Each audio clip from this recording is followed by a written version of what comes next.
Hello viewers, আসসালামু আলাইকুম। সবাই কেমন আছেন? আশা করি সবাই অনেক বেশি ভালো আছেন। আমিও আলহামদুলিল্লাহ আল্লাহর রহমতে ভালো আছি।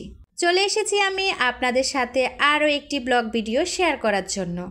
আমার আজকের ভিডিওতে থাকছে রান্না বান্না, তার পাশাপাশি এক ভাইয়ের জীবন থেকে নেওয়া একটা ছোট্ট গল্প আপনাদের সাথে শেয়ার করব। আশা করি সবার কাছেই ভালো লাগবে, আর সবাই সম্পূর্ণ ভিডিওটা দেখবেন, দেখে তারপর কমেন্ট করবেন। সবার কাছে আমার রিকোয়েস্ট। তো চলে যাচ্ছি আমি আমার মূল গল্পে।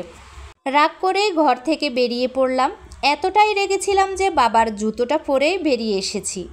বাইক যদি কিনে দিতেই না পারো, তাহলে ছেলেকে ইঞ্জিনিয়ার বানাবার শখ কেন?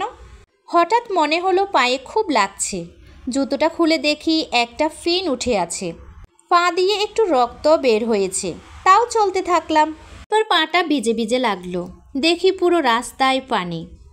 পা তুলে দেখি জুতোর নিচটা পুরো নষ্ট হয়ে গেছে। বাস স্ট্যান্ডে বসে শুনলাম বাস ঘন্টাখানেক পর আসবে। অনেকক্ষণ বসে রইলাম। হঠাৎ বাবার মানিব্যাগটার কথা মনে পড়ল, যেটা বের হবার সময় সঙ্গে নিয়ে এসেছি। বাবা এটা কখনোই কাউকে হাত দিতে দেয় না, এমনকি মাকেও না। এখন দেখি এখানে কি আছে। খুলতেই 3টা কাগজের টুকরো বেরোলো। প্রথমটায় লেখা ল্যাপটপের জন্য 40,000 টাকা লোন। কিন্তু আমার তো ল্যাপটপ আছে, পুরনো বটে। দ্বিতীয় কাগজটা খুললাম, সেখানে দেখলাম একটা ডক্টরের প্রেসক্রিপশন, লেখা নতুন জুতো ব্যবহার করবেন। নতুন জুতো? মা যখনই বাবাকে জুতো কেনার কথা বলতো, বাবার উত্তর ছিল, আরে এটা এখনও 6 মাস চলবে। তাড়াতাড়ি আমি শেষের কাগজটা খুললাম।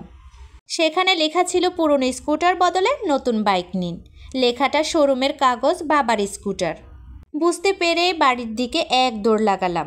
এখন আর জুতোটা পায়ে লাগছে না। বাড়ি গিয়ে দেখলাম বাবা নেই। আমি জানি বাবা এখন কোথায় আছে। এক দৌড়ে সেই শোরুমটায় চলে গেলাম। দেখলাম স্কুটার নিয়ে বাবা দাঁড়িয়ে আছে।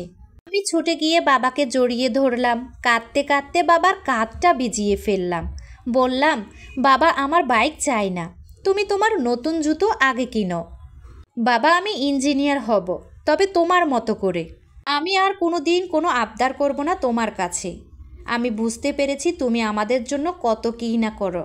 তুমি নিজের খেয়াল না রেখে আমাদের জন্য ভাবো। মা হলো এমন একটা ব্যাংক, যেখানে আমরা আমাদের সব রাগ, অভিমান, কষ্ট জমা রাখতে পারি। আর বাবা হলো এমন একটা ক্রেডিট কার্ড, যেটা দিয়ে আমরা আমাদের পৃথিবীর সমস্ত সুখ কিনতে পারি। তো আমার আজকের ভিডিওর গল্পটা এখান পর্যন্তই। কেমন লেগেছে আপনাদের অবশ্যই জানাবেন আমার কমেন্ট বক্সে। যারা এতক্ষণ পর্যন্ত আমার সম্পূর্ণ ভিডিওটা দেখেছেন, সবাইকে অনেক অনেক ধন্যবাদ। আপনাদের উৎসাহ পেলে এরকম নতুন নতুন ভিডিও নিয়ে চলে আসবো আবারও আপনাদের মাঝে শেয়ার করার জন্য। ততক্ষণ পর্যন্ত সবাই ভালো থাকবেন, সুস্থ থাকবেন। আজকের মতো বিদায় নিচ্ছি। আল্লাহ হাফেজ, আসসালামু আলাইকুম।